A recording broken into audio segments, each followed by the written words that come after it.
Udala Arma aretoaren sarbidea aldatzen ari da eta berokuntza elikatuko duen biomasa galdara jartzeko prestatze lanak egiten.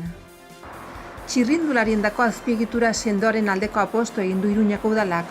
2022ko 127 kakotxe 4 kilometro egokituko dira, 8 kakotxe 7 milioieko inbertsioarekin. Sadar Konekta proiektuko gaztek helduden larun batean ibaiaren garbiketan parte hartzeko gonbidapena zabaldu dute. Jardunaldian Nafarroko Kirolaren eta Gazteriaren Institutuak hainbat entitateren lankidetzaz gauzaturiko parte hartzea bidezko aurrekontuei atxikita dago. Greba egiten ari dira gaur, ibilgailuen azterketa teknikoak Merkairuña, Arbizu eta Donestebeko lantokietan geldialdia gainezka egin dute eta langile gehiago behar dira lan guztiari aurre egin ahal izateko. Era berean lan baldintzak hobetzeko beharra ere aldarrikatzen ari dira.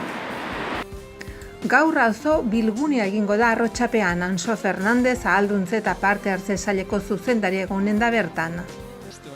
Taller ezberdin eskainiko dira aste honetan ingurumen heziketa museoan, oihan birlandaketa eta txirrindulen konponketa tailerrak eta isialdiko gauzen trukaketarako azoka.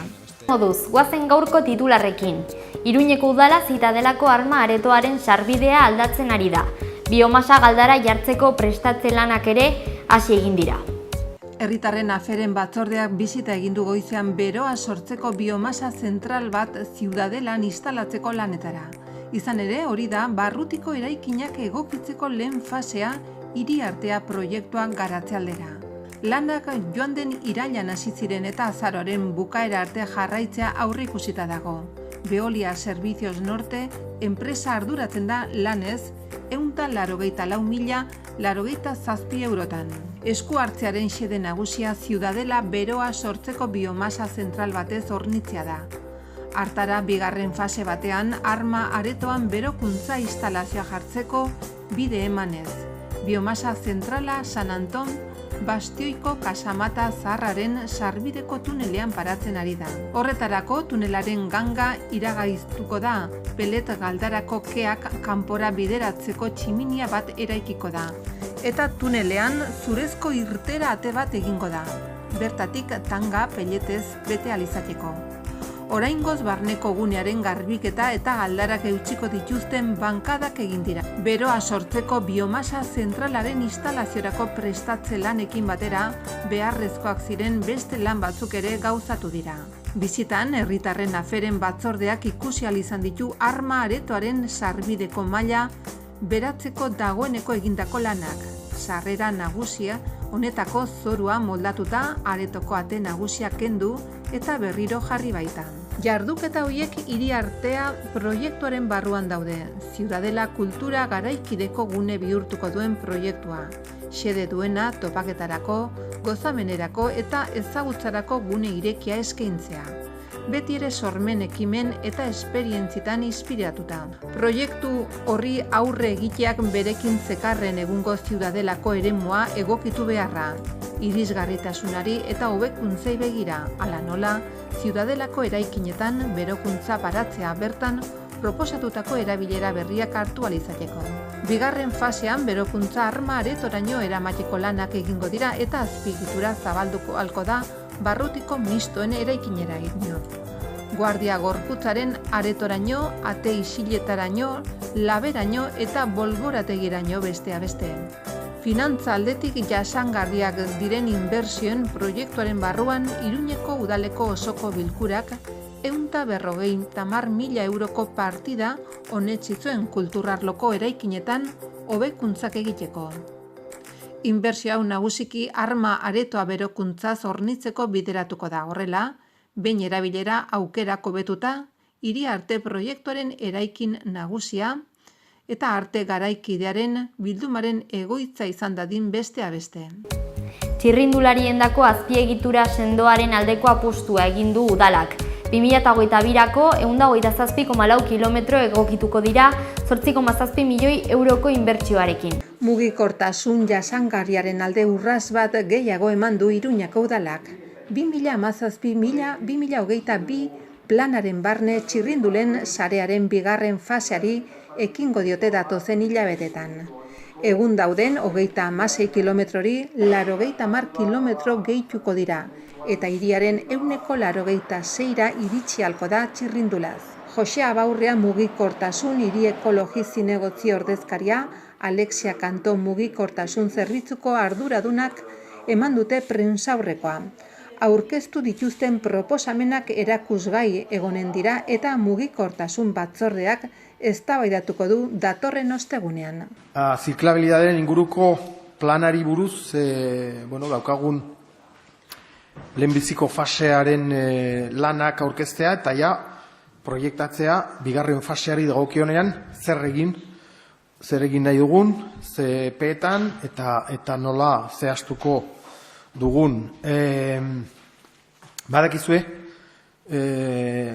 gobernu talde honen helburuetariko bat dela mugikortasun jasangarrien inguruko aldaketa sakon bat egitea, eta horrek suposatzen duen lehenbiziko hiri berri horretan sinestea bat, eta bigarrenik ahalmen guztiak, bai teknikoak, bai ekonomikoak martxan jartzea. Eta ildo horretan badakagu alde batetik lan praktikoa, esate baterako, Pio 12. Obra dela eta, amabilizazioa dela eta, edo orain hasi gara jada Labriteko proiektuarekin. Eta aldi berean jartzea baliabide planifikazio dagokionean baliabide guztiak. Eta horretarako gaur gatoz aurkeztera zirkulabilitatearen inguruko orain arte egindako lanak eta proiektzioa. Sadar Konekta proiektuko gazteek helduko den larunbatean gauzatuko den ibaiaren garbiketan parte hartzeko deialdia edo goinbidapena zabaldu egin dute. Sadar Konekta Nafarroko Kirolaren eta Gazteriaren Institutuaren 2018ko parte hartze bidezko aurrekontuetan bozketa bidez hautaturiko 3 proiektuetako bada. Eta hori bultzatu duten gazteek herritar guztiei zabaldu diete helduden larunbatean urriak 20 goizeko 10:00 aintzinera Sadar ibaia garbitzeko egingo den auzolanean parte hartzeko gonbidapena. Ekimen honetan parte hartu nahi dutenek izena eman dezakete asteazkenera arte urriak 17. Lankidetza bidezko ekintza hau Sadar Konekta proiektuaren eta Nafarroko Unibertsitate Publikoak gauzatu eta Nafarroko Kutxa Fundazioak finantzaturiko Iruñeko kampuseko natura ingurunearen oreka, zainketa eta konserbazioa proiektuaren arteko bat egitearen emaitza da. Eta honexeri gehitu zaizkio Nafarroko ingurumen voluntarien informazio eta koordinazio puntua. Nafarroko Unibertsitatea, Iruñako udala, Arangurengo udala eta Iruñerriko mankomunitatea. Biologiako lizentziadunen eta ingurumen zientzietako azken mailako ikasleen artean osaturiko taldearen proposamen honen barnean, Sadar ibaiko esku hartzea herritar guztientzat irekita dago, ekologiaren balioak eta gizarteak sorrarazitako hondakinei buruzko sensibilizazioa sustatzeko asmoz. Helburu honi begira, Alicia Otagi artista iruindarrak instalazio artistiko bat prestatuko du geroztik ibaitik bildutako hondakin guztiekin. Ibaia garbitzeko auzolana goizeko 10:00 hasiko da, Sadar ibaiaren 2 eremutan, Iruñako Orfeoia parkean, Zaragozako etorbidearen ondoan, eta Sadar eta Elortzi ibaiek bat egiten duten eremuan, Arostegi etorbidean. Batean zein bestean voluntariak aldez aurretik bilduko dira hondakin bilketari buruzko zenbait jarraibide jasotzeko eta lanak 4 eremu hauetan bideratuko dira. Mutiloa, hau da Nafarroko Unibertsitate Publikoko Nekazaritza Bioteknologiako Institututik Unibertsitate Pabiloiarekiko biribilguneraino. Bestetik Nafarroko Unibertsitate Publikoa, Iruñako Katalunia etorbidetik Iruñako udalaren animaliak artatzeko zentroraino eta Nafarroko Unibertsitatea Elortzi ibaiaren bokaleraino. Jardunaldia ordu eta 4 arte luzatuko da eta ordu horretan Paris 375 landutako bazkariaz gozatzeko aukera izanen dute Iruñako Orfeoiaren parkean garbiketa lanetan parte hartzen duten guztiei. Ingurumenarekiko errespetuaren inguruko komunitatea sortu eta gazteriak bultzatoriko ekimenen balio aldarrikatzeko asmoz. Garbiketan parte hartu nahi dutenek izena eman behar dute Participación Juvenil abildua.navarra.es posta elektronikoan edo 650-801-364 telefonoan o WhatsApp mezuaren bitartez. Izena eta bideitura, nortasun agiri nazionala zenbakia, adina, telefonoa eta garbiketa egin nahi duten ibaiaren tartea zehaztuz. Era berean, Nafarroko Unibertsitate Publikoan formularioa prestatu dute izen emaileak kudeatzeko. Jardunaldian parte hartzeko uretarako arropa eta oinetakoak eta gomazko eskularruak eramatea gomendatzen da. Sadar ibaiaren lau tartetan garbiketa lanak egiten diren bitartean Aranguren ibarrean hondakina biltzeko borondatezko jardunaldia egingo da goizeko 10:04 aintzinera. Aranetxea Gaztelekutik abiatuta. Ibaialdeko pasealekutik Sadarreko zehar kaleraino luzatzen den tarte honetarako izen emateak Aranguren udaleko ingurumen zerbitzuaren bitartez kudeatuko dira. 012 telefonoan. Greba egiten ari dira gaur ITV IATak. Geldialdia izan da beraz Merkairuña, Arbizu eta Donestebeko lantokietan. Langile gehiagoren eta lan baldintzen hobetzearen beharra aldarrikatzen dute. Iruña, Arbizu eta Donestebeko ibilgailuen azterketa tekniketako langilek aurrera pausoa ematea erabaki dute. Greba eguna deitu dute gaurko lan jardunaren etenaldia. Gainezka egin dute eta langile gehiago behar dira lan guztiari aurre egin ahal izateko. Era berean, lan baldintzako hobetzeko behar ere aldarrikatzen ari dira. Egoera jasan ezina dela jakinarazi diote behin baino gehiagotan enpresa zuzendaritzari. Ekainetik bilerak egin dituzte eta jakinarazi diete, langilea falta direla lan kargari erantzun ahal izateko. Izan ere, agerikoak izan dira lan talde txikia egoitzaren ondorioak. Erabiltzaileek pairatu dituzte ondorioa, bereziki sortu diren ilara luzengatik. 3 ordu ere egon behar izaten dute zain, baina era berean lan zama horrek langileungan ere ondorio nabarmena izan du. Gehiegizko lan karga fisikoki eta mentalki ari dira pairatzen eta onartezina da egoera hori. Irten bidea erraxa dela uste dute. Langile gehiagoaren kontratazioa. Adibide batekin azaldu dute, Urnietan enpresa berak duen ibilgailuen azterketak teknikoko lantokiak 23 ikuskari ari dira lanean, Iruñako Merkairuñan 16 ikuskari ari dira. Lan baldintzen hobetzeare eskatzen ari dira bereziki Arbizuko eta Donestebeko lantokietan, bidegabea iruditzen zaie enpresa berarentzat lan egiten duten langileek baldintza desberdinak izatea. Are larriak dira langile berrien baldintzak ere. Urtean 1.800 orduko lanaldiak egiteagatik, 927 euroko soldata gordina eskaintzen dietelako. Tub Reilan enpresako autoen ikuskaritza zentroetan guztira 50 langile dituzte eta kolapsatuta daude. Tub Reilan enpresak azken 4 urteotan guztira 2,4 milioi euroko irabaziak izan ditu.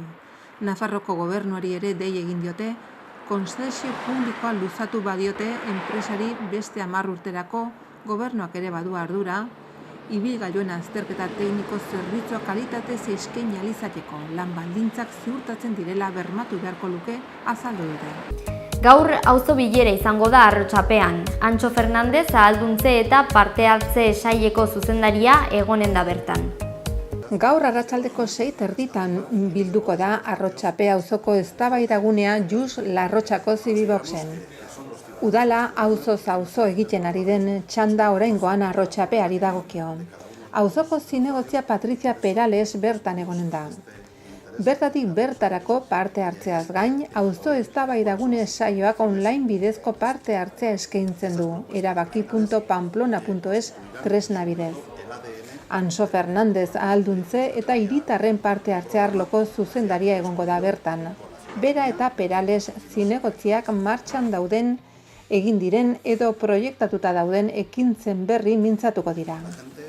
Arratsaldeko 7 aldera auzoak jakinarazten du tartea irekiko da, non partikularrak edo taldeak abiarazi dituzten ekimenen berri emango dute. Errate baterako, baratze amankomuna. Azalpen tartearen ondoren saioa jarraituko du taldekako bileratxoakin non solastuko dire auzoko helduetaz, mugikortasunaz, baliabide edo auzo giza sareaz. Bukatzeko galderak iradokizunen tartea egonen da. bai aurrez aurrean eginikoak edo online ez jasotakoak. Arrotxapeako eztabaidagunea itxita emanen da arratsaldeko 8:00 Streaminez zuzenez emango da saioa YouTubeen Pamplona Ez Participación gunean. Aste honetan jarduera ezberdinak eskainiko dira Ingurumen Hezkuntzako Museoan, Iruñan. Besteak beste, oihan birlandaketa eta txirrindulen konponketarako lantegiak eta dirurik gabeko trukaketa azoka edo merkatua eskainiko dira. Birlandaketa mota ezberdinak ezagutzera emateko tailerra eskainiko da aste honetan Iruñako Ingurumen Heziketa Museoan. Inguru hurbilean dauzkagun espezie mota arruntak hazteko sistema ezberdinak ezagutaraziko dira.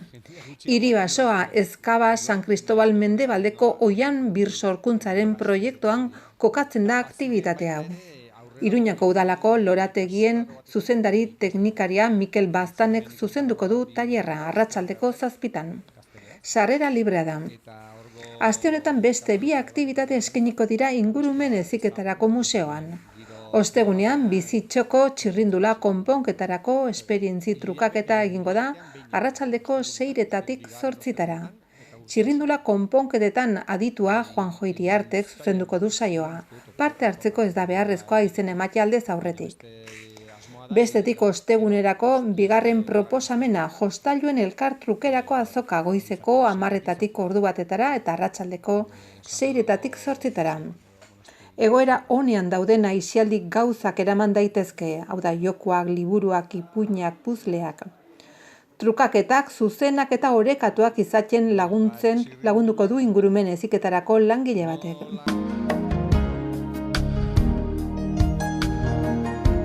Norabide aldakorreko haize ahula ibiliko da.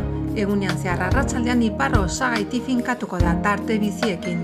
Temperatura maximoetan aldaketarik ez.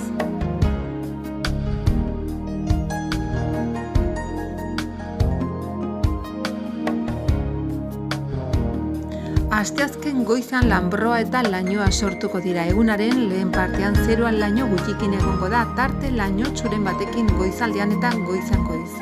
Arratsaldean lainoak ugaritu egingo dira eta zeruan lainotsu edo oso lainotsu geratuko da.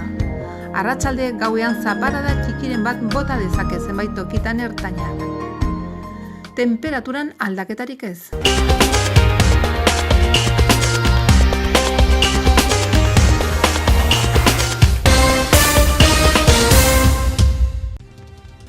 Udala arma aretoaren sarbidea aldatzen ari da eta berokuntza elikatuko duen biomasa galdara jartzeko prestatze lanak egiten. Txirrindulariendako azpiegitura sendoaren aldeko aposto egin du Iruñako udalak. 2022ko 127 kakotxe 4 kilometro egokituko dira 8 kakotxe 7 milioieko inbertsioarekin.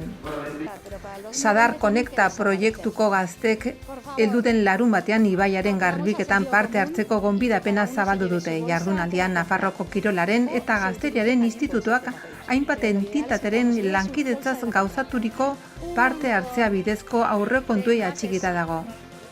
Greba egiten ari dira gaur, ibilgailuen azterketa teknikoak Merkairuña, Arbizu eta Donestebeko lantokietan geldialdia gainezka egin dute eta langile gehiago behar dira lan guztiari aurre egin ahal izateko. Era berean lan baldintzak hobetzeko beharra ere aldarrikatzen ari dira.